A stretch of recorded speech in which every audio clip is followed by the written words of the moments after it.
Boa noite, meus irmãos. É com muito prazer que estou nessa noite aqui para nós podermos compartilhar a preciosa palavra de Deus. Para isso eu convido você a abrir a sua Bíblia na segunda carta de Paulo aos Coríntios. Segunda carta de Paulo aos Coríntios, no capítulo 2. Nós vamos fazer a leitura a partir do verso 14. 2 Coríntios 2:14. E diz assim: Graças, porém, a Deus, que em Cristo sempre nos conduz em triunfo, e por meio de nós manifesta em todo lugar a fragrância do seu conhecimento. Porque nós somos para com Deus o bom perfume de Cristo, tanto nos que são salvos, como nos que se perdem. Para esses, cheiro de morte para morte; para aqueles, aroma de vida para vida. Quem, porém, é suficiente para essas coisas? Porque nós não estamos, como tantos outros, mercadejando a palavra de Deus. Antes, em Cristo é que falamos na presença de Deus com sinceridade, da parte do próprio Deus. Começamos, porventura, outra vez a recomendar-nos a nós mesmos? Ou temos necessidade, como alguns, de cartas de recomendação para vós outros ou de vós?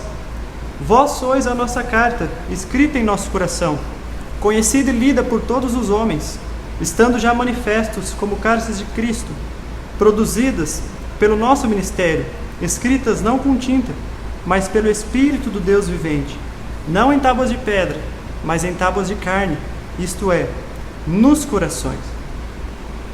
Bom, meus irmãos, antes de entrar propriamente na exposição do texto, eu peço que você mantenha a sua Bíblia aberta para que você possa acompanhar aqui. Eu gostaria de dizer que a segunda carta de Paulo aos Coríntios é a carta mais pessoal que Paulo escreveu. Essa é a carta mais autobiográfica do apóstolo. Nessa carta, Paulo ele relata suas dores, seus sofrimentos, as suas piores tribulações. Mas nessa carta também, ele fala de uma gloriosa experiência que ele teve, de ser arrebatado ao terceiro céu. Ele conta então as experiências mais arrebatadoras nessa carta. Mas a palavra-chave dessa carta, em 2 Coríntios, é consolo. A palavra-chave que poderia descrever essa carta é o consolo. E Paulo começa já essa carta com uma espécie de doxologia a Deus, dizendo assim: Bendito seja o Deus e Pai do nosso Senhor Jesus Cristo, o Pai de misericórdias e Deus de toda consolação. É Ele que nos conforta em toda a nossa tribulação, para podermos consolar os que estiverem em qualquer angústia, com a consolação com que nós mesmos somos contemplados por Deus. E esse tema então aparece durante toda essa carta. Ele começa a carta falando sobre consolação, ele discorre sobre esse tema em várias partes dessa carta, e ele termina essa carta com uma saudação dizendo: Consolai-vos, consolai-vos.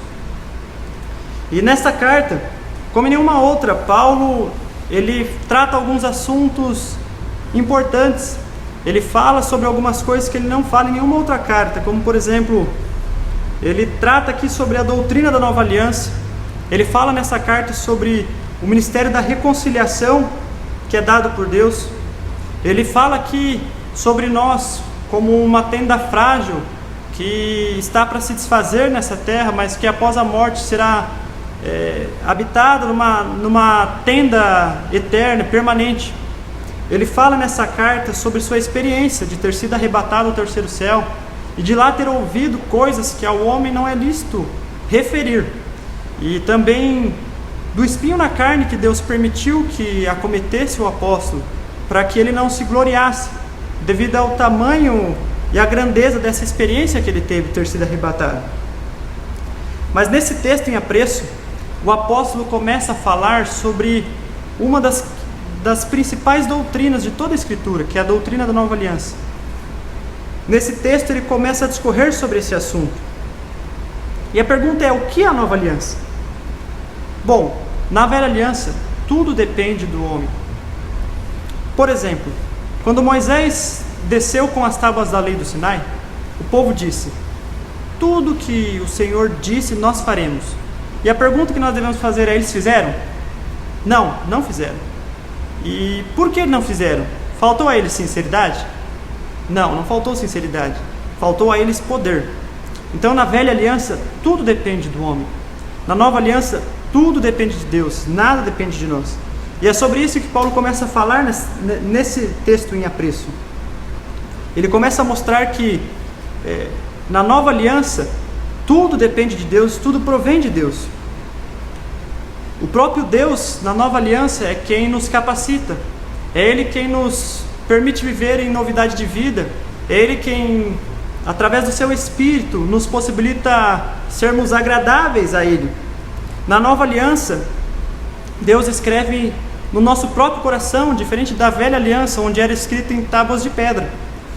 E na nova aliança, esse escrito, ele é um escrito permanente, porque ele é escrito pelo próprio Espírito Santo em nossos corações, não é com tintas que logo se apagam. Mas nessa passagem, Paulo também vai nos explicar de uma forma didática sobre 5 marcas importantíssimas, 5 marcas inconfundíveis de uma vida cristã autêntica, de uma vida cristã genuína, que está embasada na nova aliança, que vive de acordo com a nova aliança. E a primeira marca, então, dessa vida cristã autêntica é um otimismo indestrutível. Acompanhe o verso 14. Ele diz assim: graças, porém, a Deus.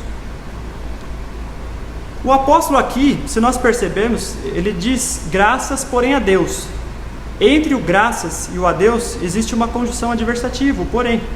O que isso significa?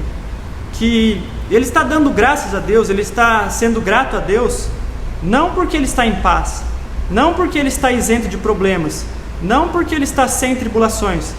Aliás, pelo contrário, como nós já dissemos aqui, ele mesmo no começo da carta, ele diz que ele estava passando por tamanha tribulação, quando ele escreve essa carta em Éfeso, ele está passando por tamanha tribulação que ele estava a ponto de desesperar-se da sua própria vida. Ele diz que é uma tribulação que vai além de suas forças. Então ele diz graças, porém, a Deus. Mesmo em meio a essas circunstâncias, mesmo em meio a tribulações tão adversas. E essa é a gratidão, então, que faz parte de um cristão autêntico. Esse otimismo é um otimismo indestrutível e é uma marca inconfundível na vida de um cristão. E nós poderíamos perguntar, mas por que isso?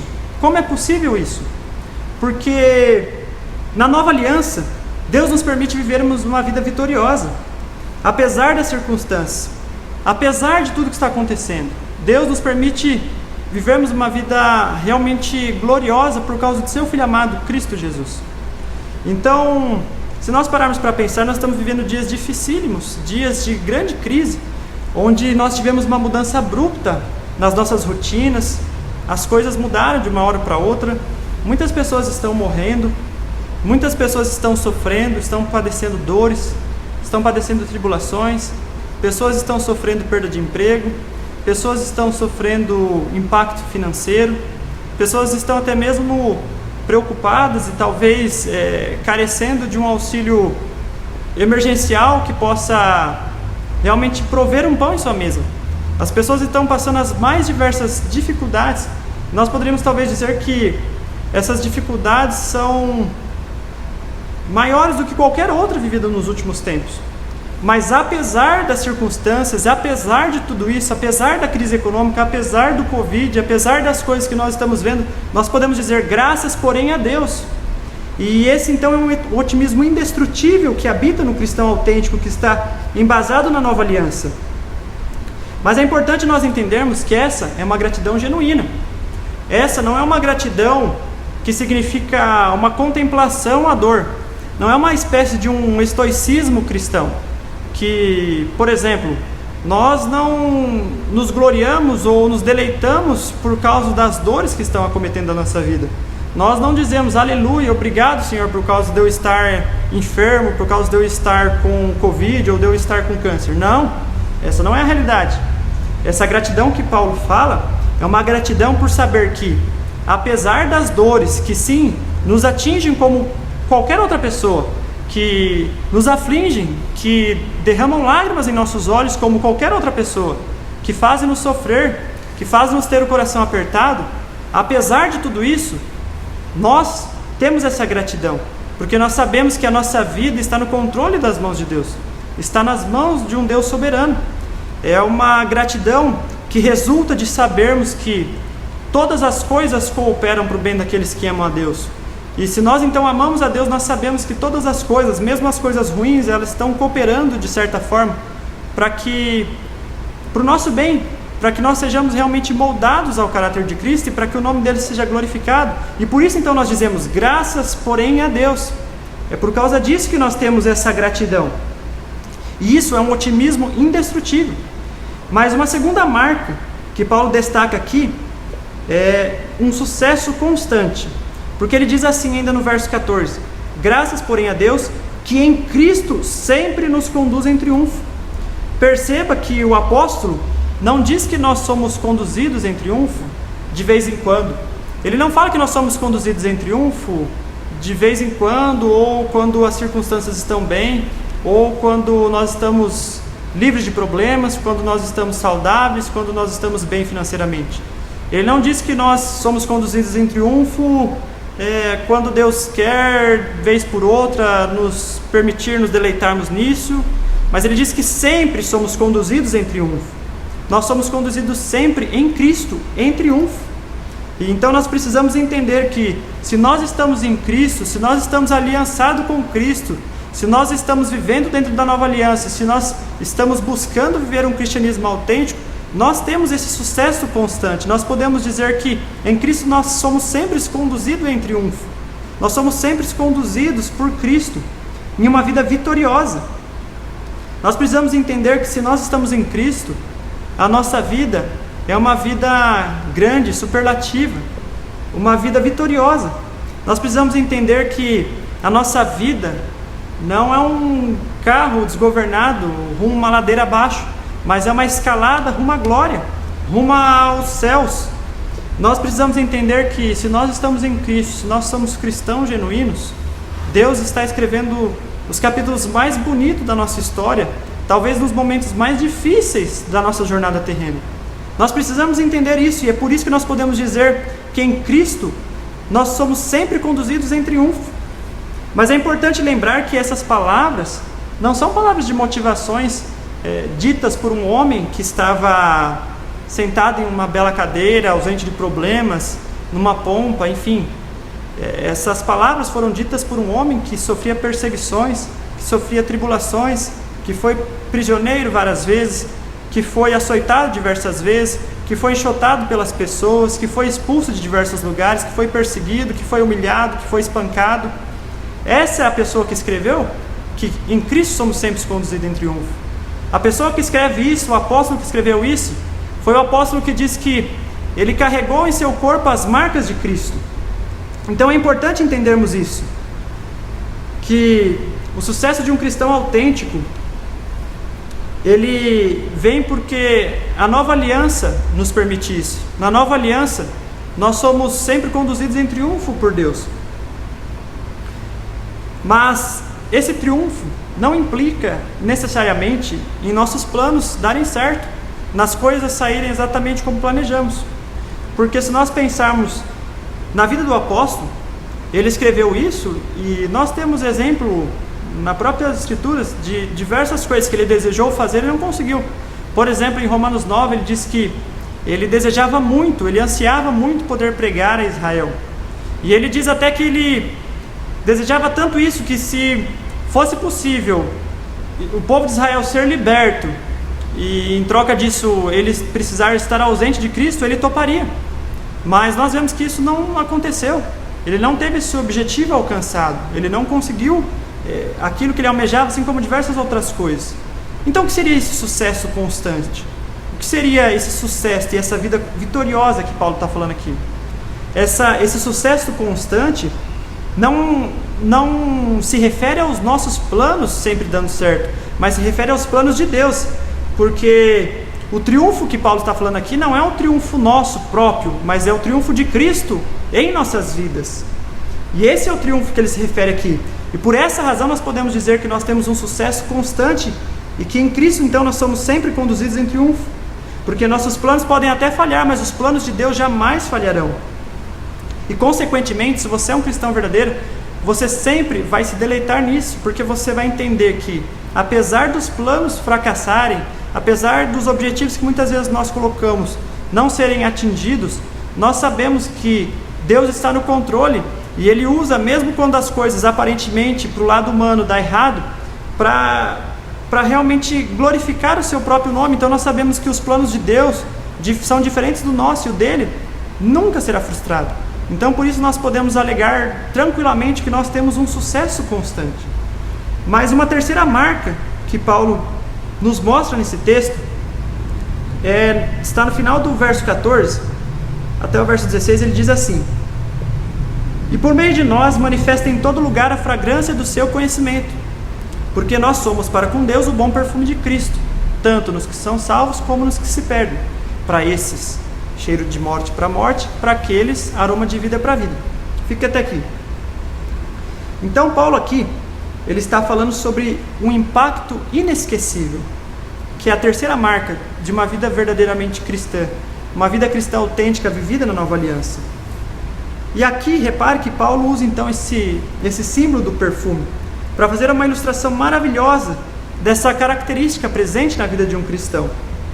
E aqui, Paulo dá a entender que se nós vivermos realmente uma vida genuinamente cristã, nós seremos um bom perfume não somente aos homens, mas teremos um aroma suave para Deus também, porque ele fala que somos para com Deus o bom perfume de Cristo.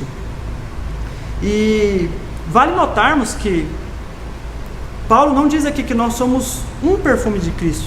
Ele não diz que nós somos o perfume de Cristo. Ele diz que nós somos o bom perfume de Cristo. Ou seja, nós somos um perfume único. Nós somos um perfume raro, um perfume valioso. E o perfume, onde ele chega, ele é notado. Onde o perfume chega, ele influencia o ambiente à sua volta. E o perfume, ele não chama atenção para si mesmo, porque ele expõe o ambiente a um cheiro agradável. E nós somos esse bom perfume se nós vivemos em Cristo, se nós vivemos aliançado. E é importante nós entendermos isso. É impossível nós não sentirmos um aroma suave de um bom perfume. É impossível nós não sentirmos a fragrância de um bom perfume. E Paulo diz então que se nós somos essas pessoas que estão na nova aliança, nós somos esse tipo de pessoa que, onde chega, nós influenciamos, nós impactamos vida. As pessoas notam o bom perfume de Cristo, não por causa dos nossos méritos, mas apesar dos nossos deméritos, por causa da vida de Cristo em nós. E nós somos então o bom perfume de Cristo. Então nós geramos esse impacto inesquecível, e essa é uma marca indelével de um cristão autêntico, que vive na nova aliança.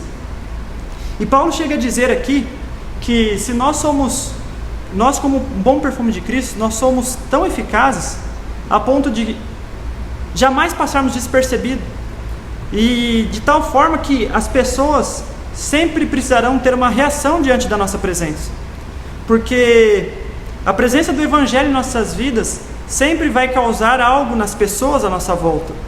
Ele diz aqui que nós somos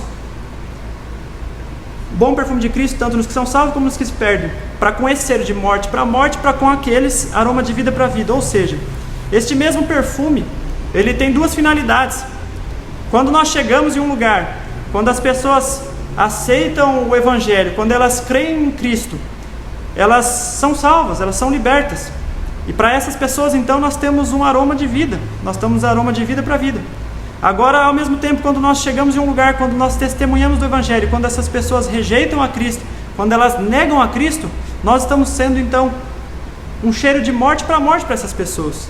De tal forma que, diante do Evangelho, é impossível as pessoas permanecerem-se neutras. É impossível as pessoas permanecerem indecisas diante do Evangelho. Talvez você possa pensar, mas eu posso decidir depois. Isso não é possível, porque o simples fato de você não se decidir é o fato de você decidir não decidir nada. E isso já implica então em um resultado ruim para a sua vida.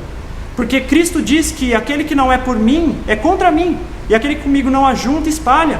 Porque o Evangelho, ou você crê ou você não crê. Se você não decide, você já decidiu não decidir, e você já está do lado ruim dessa canoa. Então, nós somos esse tipo de pessoa. Se nós somos verdadeiramente cristãos, se nós vivemos um cristianismo autêntico, um cristianismo realmente baseado na nova aliança, nós sempre vamos gerar esse impacto inesquecível nas pessoas. Mas note vocês que Paulo continua no verso 16 fazendo uma pergunta retórica. Ele diz assim: Quem, porém, é suficiente para essas coisas? Quem, porém, é suficiente para essas coisas? E essa pergunta, ela é o centro da nova aliança. Ela é uma pergunta que é o ápice da nova aliança. Quem, porém, é suficiente para essas coisas? E primeiro, que coisas são essas que Paulo está dizendo?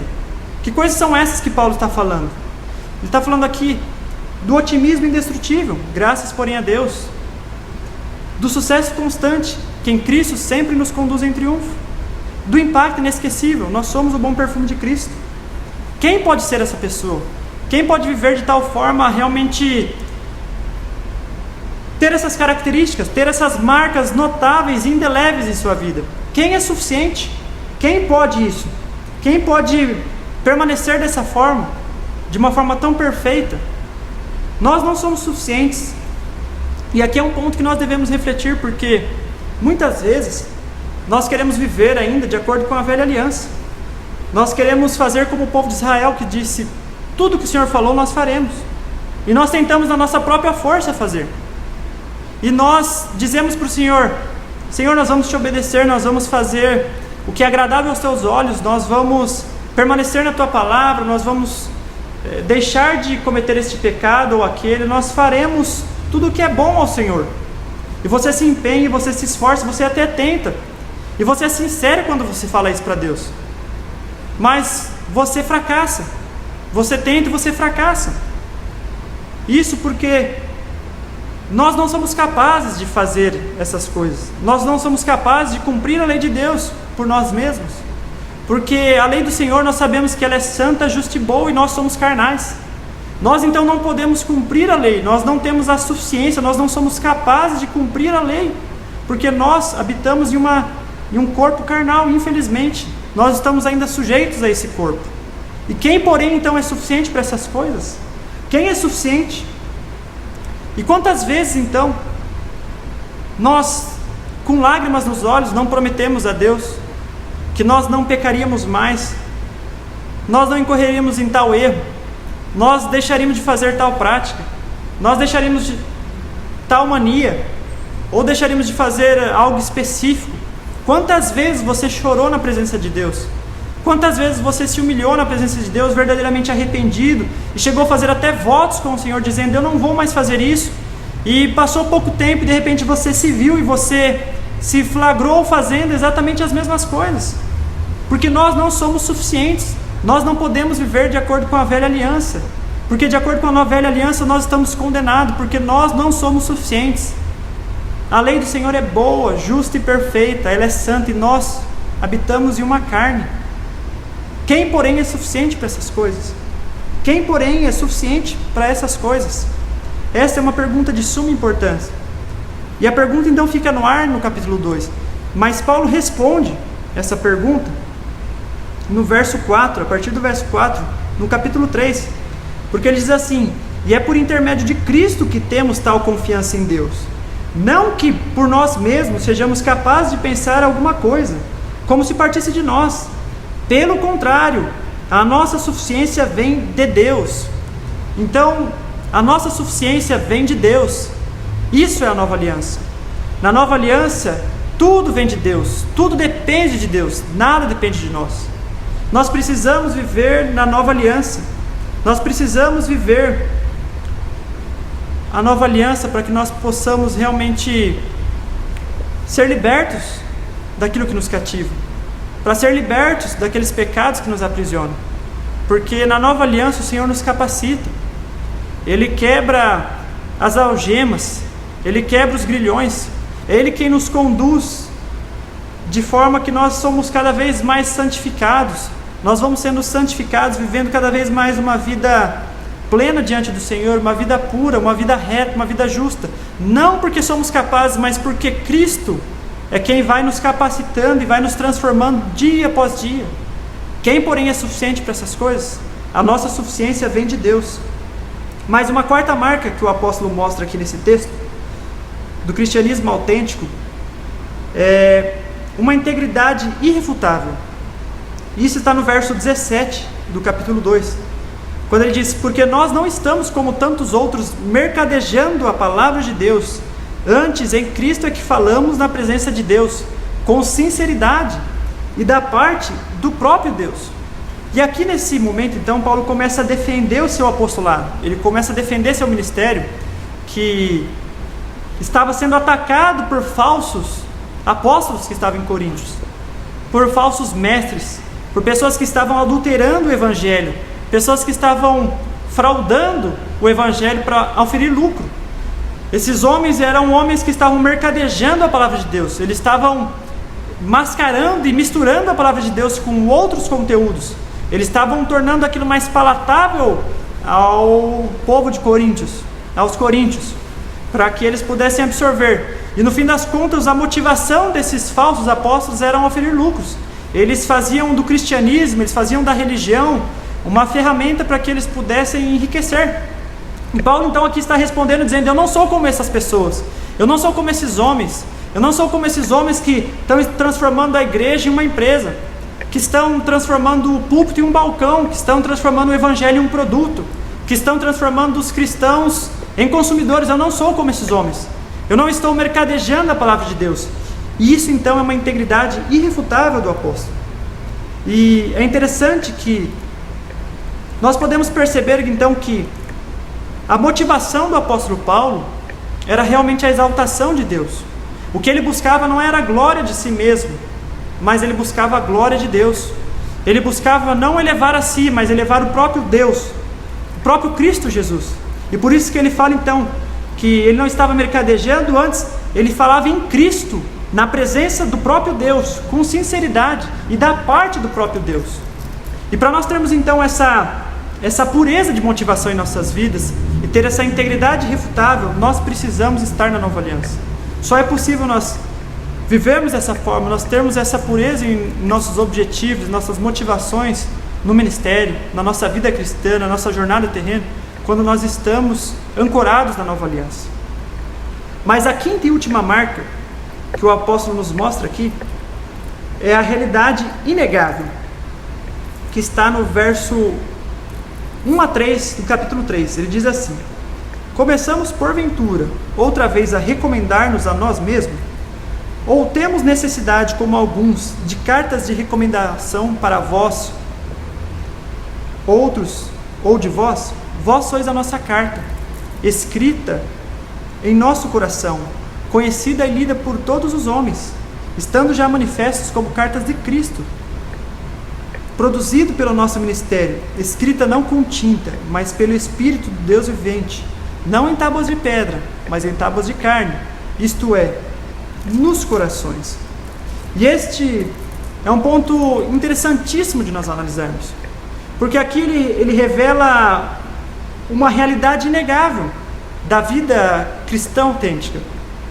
Nós somos cartas vivas. As pessoas, o mundo pode não estar lendo a Bíblia, talvez o mundo não esteja vindo e comparecendo à igreja, ouvindo um sermão da boca de um pastor, de um homem de Deus, talvez não esteja tendo a palavra de Deus para meditar, talvez o povo não esteja buscando isso, talvez o mundo não esteja buscando, nem tampouco lendo as Escrituras, mas o mundo está lendo você o tempo todo. Onde quer que você vá, você está sendo lido, você está sendo notado, você está sendo percebido, quer seja na faculdade, quer seja na escola, quer seja no trabalho, quer seja em seu lar, na sua vizinhança, onde quer que você esteja, as pessoas estão lendo você. Você é uma carta viva, uma carta aberta, uma carta escrita por Cristo. Se você está na nova aliança, você não somente é uma carta escrita, mas uma carta escrita por Cristo, uma carta escrita pelo Espírito do Deus vivente. Então o mundo pode não estar lendo a Bíblia, mas ele está lendo você. E todo verdadeiro cristão tem essa realidade inegável em si mesmo, que nós nos tornamos então um arauto do Evangelho. Nós somos então como uma espécie de tradução do Evangelho, uma espécie de quinto Evangelho. As pessoas estão lendo as nossas vidas e elas então estão sendo impactadas pela realidade do Evangelho. Nós cristãos somos como um megafone de Deus. Nós somos uma poesia belíssima do Senhor, nós somos um poema maravilhoso de Deus. E nós precisamos entender isso. Nós precisamos entender que nós somos cartas de Cristo. Nós somos como uma cidade iluminada no monte alto. As pessoas estão nos notando o tempo todo. E nós temos que tomar cuidado, então. Nós precisamos lembrar dessa realidade inegável, de que nós somos cartas vivas de Cristo. Nós somos uma propaganda de Cristo. Cada crente verdadeiro é uma composição divina. Nós somos a carta de Deus. E o que foi escrito em nossas vidas, nós precisamos entender que não é mais temporário. Porque Paulo diz aqui que escrita não com tinta. Por quê? Porque a tinta é algo temporal, é algo efêmero, é algo passageiro. A tinta ela se apaga, a tinta ela pode ser removida. Mas o escrito em nossas vidas é pelo próprio Espírito de Deus vivente, de forma que nenhum homem pode apagar aquilo que Deus está escrevendo na sua vida. E não só isso, mas Paulo diz que o que está sendo escrito não está sendo escrito em tábuas de pedra, mas está sendo escrito em tábuas de carne, que é o nosso próprio coração. Deus está escrevendo na nossa própria vida. Deus está escrevendo através de nós e em nós. Então nós precisamos nos lembrar dessa realidade inegável, de que nós somos cartas de Cristo. E nós precisamos saber que nenhuma mensagem é mais persuasiva do que uma vida transformada pelo poder de Deus. E essa então é uma realidade inegável da nossa vida cristã. E por isso o apóstolo disse que ele não precisava de cartas de recomendação. Ele não precisava, porque os próprios coríntios, a vida deles demonstrava como cartas escritas, fruto do seu ministério. Então ele não precisava de ninguém que endossasse o seu ministério, porque os próprios coríntios, o testemunho dos coríntios, a vida dos coríntios que tinham sido encontrados por Cristo através do ministério de Paulo, era um testemunho que endossavam, e de forma que ele não precisava de nenhum tipo de carta de recomendação. Não era necessário isso. E essa então é uma realidade inegável. Nós somos cartas de Cristo. E eu concluo então dizendo que, convidando você a ler o versículo 6 e 7 do capítulo 3, onde Paulo diz assim: o qual nos habilitou para sermos ministros de uma nova aliança, não da letra, mas do Espírito, porque a letra mata, mas o Espírito vivifica. E se o ministério da morte, gravado com letras em pedras, revestiu de glória, a ponto de os filhos de Israel não poderem fitar a face de Moisés, por causa da glória de seu rosto, ainda que desvanecente, como não será de maior glória o ministério do Espírito? Nós precisamos entender aqui, que o que Paulo então está fazendo aqui, é um contraste entre a velha aliança e a nova aliança. Porque ele está mostrando aqui que a glória da velha aliança era uma glória passageira, era uma glória que desvanecia. E ainda assim essa glória teve um impacto grande na vida dos israelitas. Mas como não é maior a glória então agora, que é revelada em nossas vidas, que é uma glória permanente? E ele faz então esse contraste. Ele mostra que na velha aliança os escritos eram em tábuas de pedra, eram coisas que poderiam ser quebradas, como aliás foi, Moisés quebrou a primeira vez, podia ser apagado aquilo. Agora na nova aliança, os escritos são nos próprios corações, e não com tintas, mas pelo próprio Espírito de Deus. E aqui então, eu queria destacar um ponto, que é o ponto fundamental dessa passagem e dessa doutrina. Porque Paulo vai nos mostrar aqui algo que o Pentateuco não nos revela.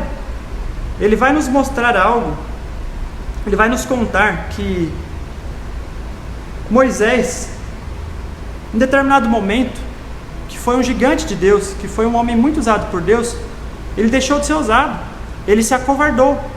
E quando aconteceu isso? Bom, precisa entender que quando Moisés desceu do monte, desceu do Monte Sinai, quando ele tinha encontros com Deus, o seu rosto brilhava. Ele desceu e Arão se aproximou dele e não conseguiu chegar perto, tamanho era o brilho da glória de Deus em sua face. E por isso então Moisés coloca um véu em seu rosto, para que as pessoas pudessem chegar até ele, pudessem se relacionar e conversar com ele. E assim ele fazia, de uma forma constante. Mas aqui então, eu convido você a ler comigo o verso 12 e 13 do capítulo 3. Porque Paulo diz assim: tendo, pois, tal esperança, servimos-nos de muita ousadia no falar, E não somos como Moisés, que punha véu sobre a face para que os filhos de Israel não atentassem na terminação do que desvanecia. Ou seja, o que Paulo então está nos mostrando aqui, o que ele está tornando uma verdade clara que nós não sabíamos, quando nós olhamos para o Pentateuco, nós não encontramos relatando isso, é que Moisés, em determinado momento, ele percebeu que o brilho que estava em seu rosto, ele não era permanente, ele acabava, ele era desvanecente. No entanto, pelo que Paulo nos mostra, pelo que Paulo nos conta aqui, esse grande homem de Deus, ele por alguma razão, talvez por vergonha, por medo das pessoas verem que o seu rosto já não brilhava mais, talvez por uma espécie de glória própria, ele continuou usando o véu, mesmo quando não precisava. Ele continuou se apresentando diante das pessoas de véu, como se ainda precisasse de véu, como se ainda o seu rosto brilhasse, sendo que já não brilhava mais. Então esse homem se acovardou. E Paulo então está dizendo que nós não podemos viver assim, nós não podemos viver de acordo com a velha aliança. Porque então na velha aliança, se nós vivermos de acordo com a velha aliança, nós vamos ficar usando véus para aparentar ser aquilo que nós não somos. Nós vamos precisar usar máscaras para aparentar ser mais espirituais do que realmente somos, para aparentar ser mais piedosos do que realmente somos. Nós vamos colocar máscaras e mais máscaras, de tal forma que vai chegar um momento que as pessoas vão estar admirando, não o que nós somos, mas o que nós aparentamos ser. E isso não é certo, porque isso é hipocrisia. Isso não é o cristianismo autêntico. E por isso Paulo diz, nós não somos como Moisés, nós não devemos fazer isso. Nós não devemos nos acovardar, nós devemos tirar todas as máscaras, todos os véus e nos apresentar como nós realmente somos. Nós não podemos viver essa espiritualidade falsa, esse cristianismo fraudulento. Nós não podemos mascarar quem nós somos. E qual então a solução? A solução está no último versículo do capítulo 3, ou seja, o 18, quando Paulo diz assim: e todos nós, com o rosto desvendado, contemplando como por espelho a glória do Senhor, somos transformados de glória em glória na sua própria imagem, como pelo Senhor. O que Paulo então está nos mostrando aqui, o que ele está nos dizendo é, então nós agora tiramos todas as máscaras, nós tiramos todos os véus, e nós então agora olhamos para Cristo, porque nós temos hoje essa possibilidade, nós temos hoje a liberdade de poder olhar a face de Cristo.